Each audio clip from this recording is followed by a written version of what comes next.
안녕하십니까 배가리 시청자 여러분. 베트남을 가르쳐주는 이입니다. 이번 영상 시작에 앞서 혹여 베트남의 밤문화, 마사지 등등의 영상을 찾으시는 분들은 다른 채널로 이동하시는 것을 추천드리겠습니다. 하지만 평소 베트남의 역사, 문화 등에 흥미가 많으신 분들에게는 정말 유익한 시간이 되실 겁니다.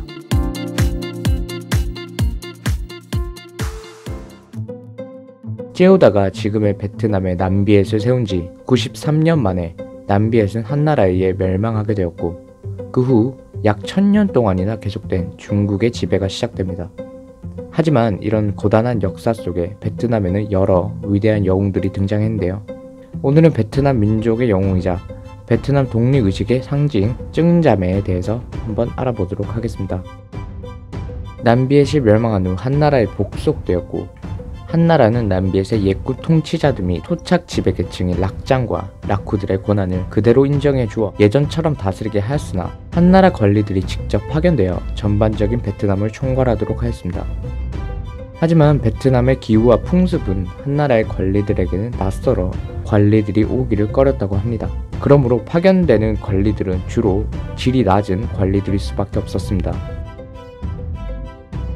그런 관리들은 백성들을 착취하였고, 주머니가 채워지면 근무지를 바꿔달라고 청탁하는 등 특산품이 나는 지역의 주민들은 중국 관리들이 모두 특산품을 착취해 가는 바람에 물건을 식량과 교환할 수 없어 아사하는 사태까지 이르렀습니다. 이런 관리들의 악정과 착취는 결국 큰 반감을 불러일으켜 한나라 지배에 대한 반란으로 이어집니다.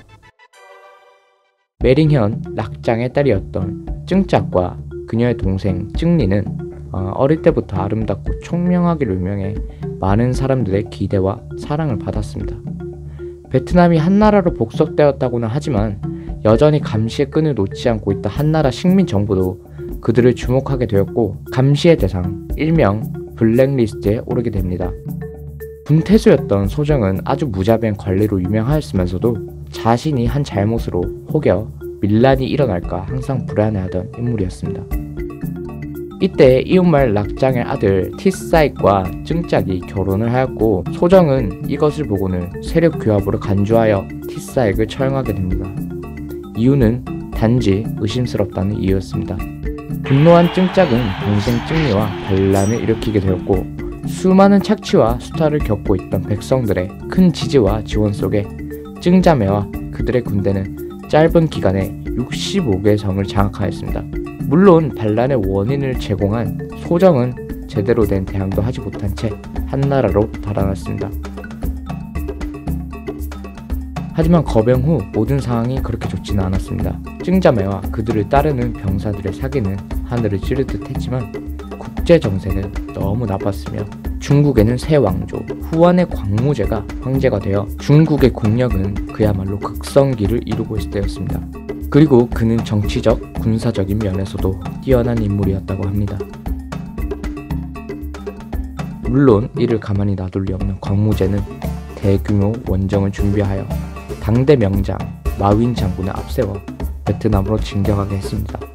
하지만 도착했을 때는 베트남의 우기가 시작돼 매일 30도를 넘는 극심한 더위와 습기로 사우나를 연상케 하는 날씨였고, 이에 익숙하지 않은 한나라 병사들은 지쳐갔으며 군사들 사이에서 비위생적인 환경까지 더해지면서 각종 전염병까지 창궐했습니다. 마윈은 다음과 같은 말을 남겼습니다. 전염병이 멀리 터지고 맹렬한 더위는 참기 어렵다.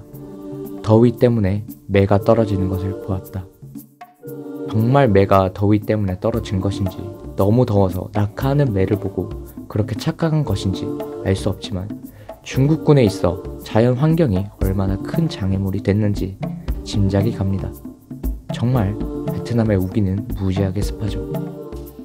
그때 쭝짝도 최선을 다하여 작전을 짜고 군사들을 격려하며 매일같이 적의 동태를 살폈습니다. 쭝자매의 군대는 8만 명으로 한나라 군의 3배에 가까웠으나 아쉽게도 대부분 훈련을 받지 않은 농민들로 구성되어 있었습니다.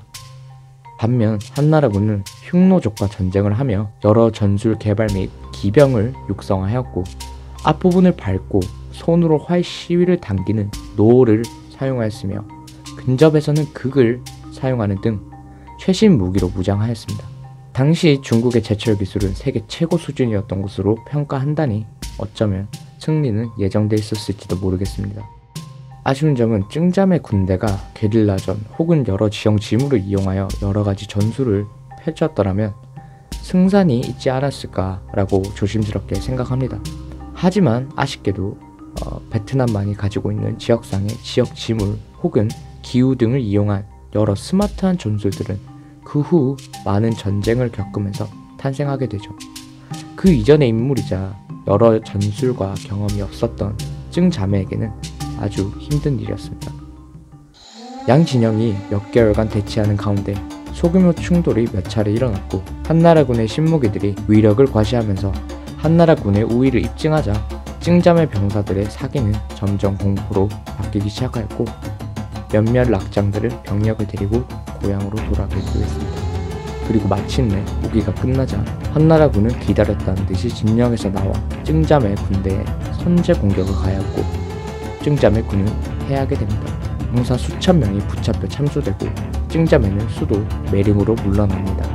그 후 1년 동안이나 마윈의 군대에 맞섰지만 계속 패배하였고 결국 증자매는 홍강에 몸을 던져 목숨을 끊는 결말을 맞이하게 됩니다.